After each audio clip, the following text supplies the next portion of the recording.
여러분과 함께 또한 사제의 영과 함께 요한이 전한 거룩한 복음입니다. 주님 영광 받으소서. 그때 예수님께서 길을 가시다가 태어나면서부터 눈먼 사람을 보셨다. 제자들이 예수님께 물었다. 스승님, 누가 죄를 지었기에 저희가 눈먼 사람으로 태어났습니까? 저 사람입니까? 그의 부모입니까? 예수님께서 대답하셨다. 저 사람이 죄를 지은 것도 아니고 그 부모가 죄를 지은 것도 아니다. 하느님의 일이 저 사람에게서 드러나려고 그리 된 것이다. 나를 보내신 분의 일을 우리는 낮 동안에 해야 한다. 이제 밤이 올 터인데 그때는 아무도 일하지 못한다. 내가 이 세상에 있는 동안 나는 세상의 빛이다. 예수님께서는 이렇게 말씀하시고 나서 땅에 침을 뱉고 그것으로 진흙을 개어 그 사람의 눈에 바르신 다음 실로암 못으로 가서 씻어라 하고 그에게 이르셨다. 실로암은 파견된 이라고 번역되는 말이다. 그가 가서 씻고 앞을 보게 되어 돌아왔다. 이웃 사람들이 그리고 그가 전에 거지였던 것을 보아온 이들이 말하였다. 저 사람은 앉아서 구걸하던 이가 아닌가. 어떤 이들은 그 사람이요 하고 또 어떤 이들은 아니요 그와 닮은 사람이요 하였다. 그 사람은 내가 바로 그 사람입니다 하고 말하였다. 그들이 그러면 어떻게 눈을 뜨게 되었소 하고 묻자 그 사람이 대답하였다. 예수님이란 분이 진흙을 개어 내 눈에 바르신 다음 실로암 못으로 가서 씻어라 하고 나에게 이르셨습니다. 그래서 내가 가서 씻었더니 보게 되었습니다. 그들이 그 사람이 어디 있어 하고 물으니 그가 모르겠습니다 하고 대답하였다. 그들은 전에 눈이 멀었던 그 사람을 바리사이들에게 데리고 갔다. 그런데 예수님께서 진흙을 개어 그 사람의 눈을 뜨게 해주신 날은 안식일이었다. 그래서 바리사이들도 그에게 어떻게 보게 되었는지 다시 물었다. 그는 그분이 제 눈에 진흙을 붙여 주신 다음 제가 씻었더니 보게 되었습니다 하고 대답하였다. 바리사이들 가운데에서 몇몇은 그는 안식일을 지키지 않으므로 하느님에게서 온 사람이 아니요 하고 어떤 이들은 죄인이 어떻게 그런 표징을 일으킬 수 있겠소 하여 그들 사이에 논란이 일어났다. 그리하여 그들이 눈이 멀었던 이에게 다시 물었다. 그가 당신 눈을 뜨게 해 주었는데 당신은 그를 어떻게 생각하오? 그러자 그가 대답하였다. 그분은 예언자이십니다. 유다인들은 그가 눈이 멀었었는데 이제는 보게 되었다는 사실을 믿으려고 하지 않았다. 그리하여 앞을 볼 수 있게 된 그 사람의 부모를 불러 그들에게 물었다. 이 사람이 태어날 때부터 눈이 멀었다는 당신네 아들이요? 그런데 지금은 어떻게 보게 되었소? 그의 부모가 대답하였다. 이 아이가 우리 아들이라는 것과 태어날 때부터 눈이 멀었다는 것은 우리가 압니다. 그러나 지금 어떻게 해서 보게 되었는지는 모릅니다. 누가 그의 눈을 뜨게 해 주었는지도 우리는 모릅니다. 그에게 물어보십시오. 나이를 먹었으니 제 일은 스스로 이야기할 것입니다. 그의 부모는 유다인들이 두려워 이렇게 말하였다. 누구든지 예수님을 메시아라고 고백하면 회당에서 내쫓기로 유다인들이 이미 합의하였기 때문이다. 그래서 그의 부모가 나이를 먹었으니 그에게 물어보십시오 하고 말한 것이다. 그리하여 바리사이들은 눈이 멀었던 그 사람을 다시 불러 하느님께 영광을 드리시오. 우리는 그 자가 죄인임을 알고 있소 하고 말하였다. 그 사람이 대답하였다. 그분이 죄인인지 아닌지 저는 모릅니다. 그러나 이 한 가지, 제가 눈이 멀었는데 이제는 보게 되었다는 것은 압니다. 그가 당신에게 무엇을 하였소? 그가 어떻게 해서 당신 눈을 뜨게 하였소? 하고 물으니 그가 대답하였다. 제가 이미 여러분에게 말씀드렸는데 여러분은 들으려고 하지 않으셨습니다. 어째서 다시 들으려고 하십니까? 여러분도 그분의 제자가 되고 싶다는 말씀입니까? 그러자 그들은 그에게 욕설을 퍼부으며 말하였다. 당신은 그 자의 제자지만 우리는 모세의 제자요. 우리는 하느님께서 모세에게 말씀하셨다는 것을 아오. 그러나 그 자가 어디에서 왔는지는 우리가 알지 못하오. 그 사람이 그들에게 대답하였다. 그분이 제 눈을 뜨게 해주셨는데 여러분은 그분이 어디에서 오셨는지 모르신다니 그것 정말 놀라운 일입니다. 하느님께서는 죄인들의 말을 들어주지 않으신다는 것을 우리는 압니다. 그러나 누가 하느님을 경외하고 그분의 뜻을 실천하면 그 사람의 말은 들어주십니다. 태어날 때부터 눈이 먼 사람의 눈을 누가 뜨게 해주었다는 말을 일찍이 들어본 적이 없습니다. 그분이 하느님에게서 오지 않으셨으면 아무것도 하실 수 없었을 것입니다. 그러자 그들은 당신은 완전히 죄 중에 태어났으면서 우리를 가르치려고 드는 것이요 하며 그를 밖으로 내쫓아 버렸다. 그가 밖으로 내쫓겼다는 말을 들으신 예수님께서는 그를 만나시자 너는 사람의 아들을 믿느냐 하고 물으셨다. 그 사람이 선생님, 그분이 누구이십니까? 제가 그분을 믿을 수 있도록 말씀해 주십시오 하고 대답하자 예수님께서 그에게 이르셨다. 너는 이미 그를 보았다. 너와 말하는 사람이 바로 그다. 그는 주님 저는 믿습니다 하며 예수님께 경배하였다. 그때 예수님께서 이르셨다. 나는 이 세상을 심판하러 왔다. 보지 못하는 이들은 보고 보는 이들은 눈먼 자가 되게 하려는 것이다. 예수님과 함께 있던 몇몇 바리사이가 이 말씀을 듣고 예수님께 우리도 눈먼 자라는 말은 아니겠지요? 하고 말하였다. 예수님께서 그들에게 이르셨다. 너희가 눈먼 사람이었으면 오히려 죄가 없었을 것이다. 그러나 지금 너희가 우리는 잘 본다 하고 있으니 너희 죄는 그대로 남아있다. 주님의 말씀입니다. 그리스도님 찬미합니다. 앉으십시오. 참 예수님, 오늘 예수님께서는 태어날 때부터 눈먼 소경을 치유해 주십니다.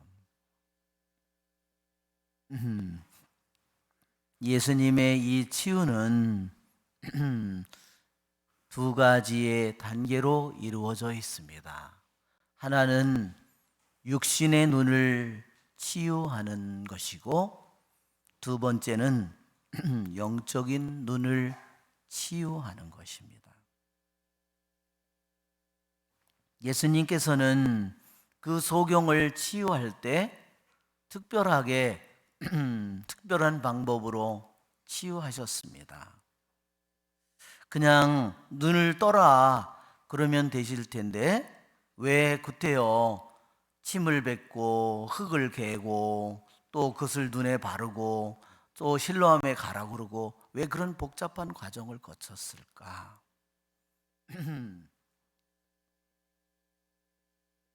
오늘 같으면 코로나 시대에 침을 뱉어서 흙을 개서 바르면 절대로 노노노노노 그렇게 하겠죠? 절대로 안 된다고 아마 기겁하는 사람이 아마 많을 거예요. 그렇죠?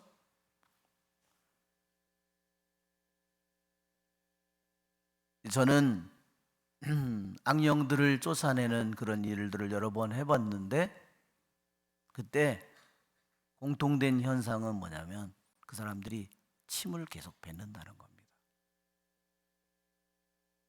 저는 경험으로 그 사람들에게 그것을 침을 뱉을 때 악령이 나간다는 사실을 저는 경험으로 알게 됐습니다.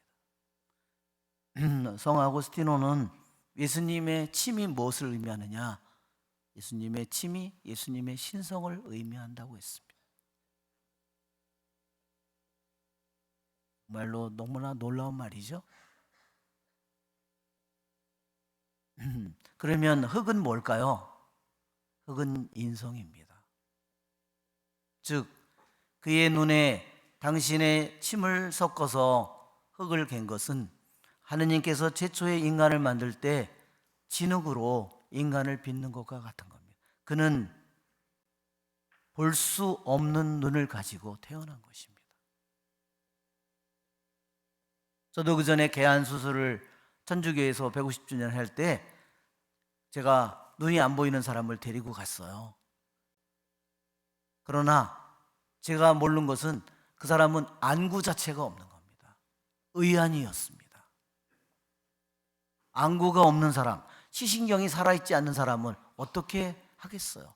그때의 수술은 단지 망막에 손상됐다든지 망막이 망가진 사람들에게 다른 사람의 망막을 수술을 해서 눈을 보게 해주는 것이었습니다. 그러나 이 사람은 아예 볼 수 없는 눈을 가지고 태어난 것입니다. 그래서 주님께서는 당신의 신성으로 진흙으로 그의 볼 수 없는 눈을 새로이 창조하신 겁니다.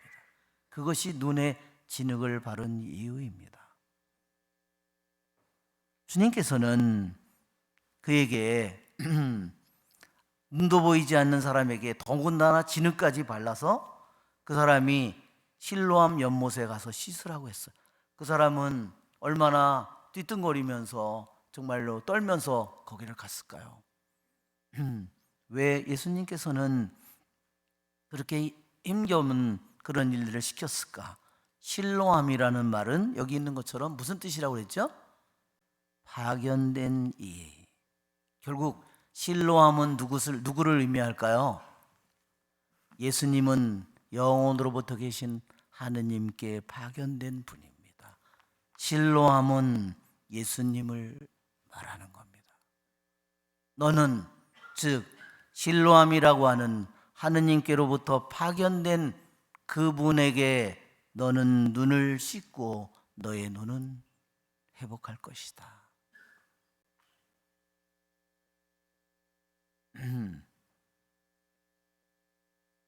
그러나 그는 눈을 보게 되면서 그는 오히려 또한 많은 고통이 찾아왔습니다. 결국 그는 회당에서 쫓겨나게 됐고, 그러나 그는 그 사람들을 두려워하지 않았습니다. 그리고 자기를 낫게 해주신 그분에 대한 믿음을 고백합니다. 너는 그 사람을 누구라고 어떻게 생각하느냐? 그러니까 바리사이들에게 그는 말합니다. 그분은 예언자이십니다. 그는 육신의 눈을 떴지만 아직 예수님을 예언자로밖에 알지 못합니다. 그러나 회당에서 그는 쫓겨났을 때 예수님께서 그때 다시 그를 만나러 찾아왔습니다. 그들이 회당에서 쫓겨났다는 것은요, 유대사에서 완전히 배제된 겁니다. 그는 누구하고도 거래를 하거나 만남을 가질 수 없어요. 완전히 가족에게서도 버림을 받는 겁니다. 그때 예수님께서 그를 찾아와 오셔서 주님께서 너는 이미 그를 보았다. 너와 말하고 있는 사람이 바로 그다. 그렇게 말씀하셨을 때 그는 주님 저는 믿습니다 하며 예수님께 경배하였다. 그는 이제 더 이상 그분이 주님이 아니라 영원한 생명의 주인이신 주님을 그가 고백한 것입니다. 그것이 그가 바로 영적인 눈을 첫째는 육신의 눈을 뜨게 해주신 것이고 두 번째로는 그의 영적인 눈을 뜨게 해준 겁니다. 여러분, 우리는 어떤 면에서 눈이 멀었을까요?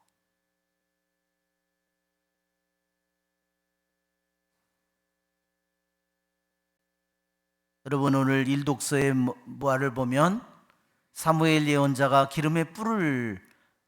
뿔에 기름을 채워서 새로운 왕을 축성하려고 하느님의 말씀을 받아서 다윗의 형제의 집안, 이사이라는 아버지, 다윗의 아버지의 집안에 8형제의 집에를 갔을 때 처자들을 보고, 키가 크고 잘생긴 처자들을 보고 주님께서 뽑으신 이가 여기에 있다. 그러나 주님께서 뭐라고 그랬죠? 나는 사람들처럼 보지 않는다. 여러분 우리들의 보는 눈으로, 나는 육신의 눈을 가지고 있지만 내 눈으로 얼마나 사람들을 잘못 판단하는지 한번 생각해 보십시오. 내 눈으로 얼마나 많은 죄를 짓는지. 나의 눈으로 얼마나 사람들을 그 사람이 가지고 있는 재산으로, 그 사람이 가지고 있는 지위로, 그 사람이 가지고 있는 학벌로, 수많은 것들로, 재산으로 얼마나 내 자신이 겉모습으로 수많은 사람들을 판단하고 죄를 짓는지, 내 하느님의 맑은 눈과 하느님의 깨끗한 눈과 내 눈으로 짓는 죄를 한번 생각해 보십시오. 얼마나 많을까? 불교에서는 나의 죄가 수미산 같다고 그렇게 말합니다. 이 세상에서 가장 높고 높은 산처럼 내 눈으로 짓는 죄만도 너무너무나 내가 다 헤아릴 수 없을 만큼 나의 죄가 많습니다.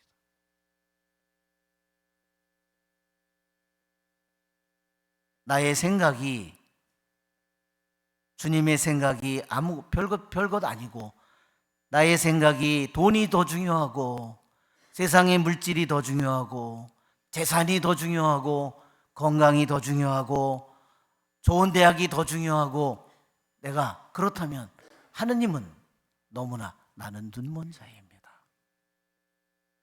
내 눈으로, 내 귀로, 내 말로, 내 생각으로, 내 행동으로, 내 사고방식으로 얼마나 많은 눈먼 것이 우리들 안에 가득 차 있을까?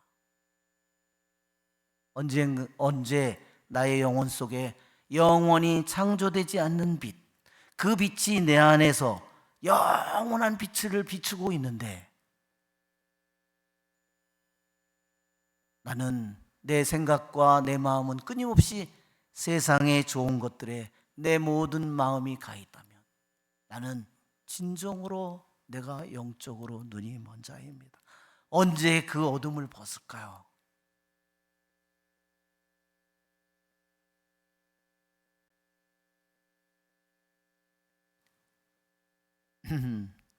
내 자신이 더 중요하고, 내 뜻이 더 중요하고, 세상이 더 중요하고, 내가 원하는 내 목표가 더 중요하고, 내 사랑이 더 중요하고,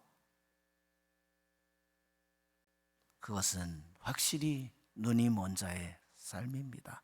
그런 삶에는 평화가 있을 수 없습니다. 그런 영혼에는 자유가 있을 수 없습니다. 그런 영혼에는 사랑이 있을 수 없습니다. 그런 영혼에는 시기와 질투와 분노와 탐욕과 쾌락과 허영과 교만이 끊임없이 계속되는 것입니다. 우리의 좋으신 주님을 찬미합시다. 일어서십시오.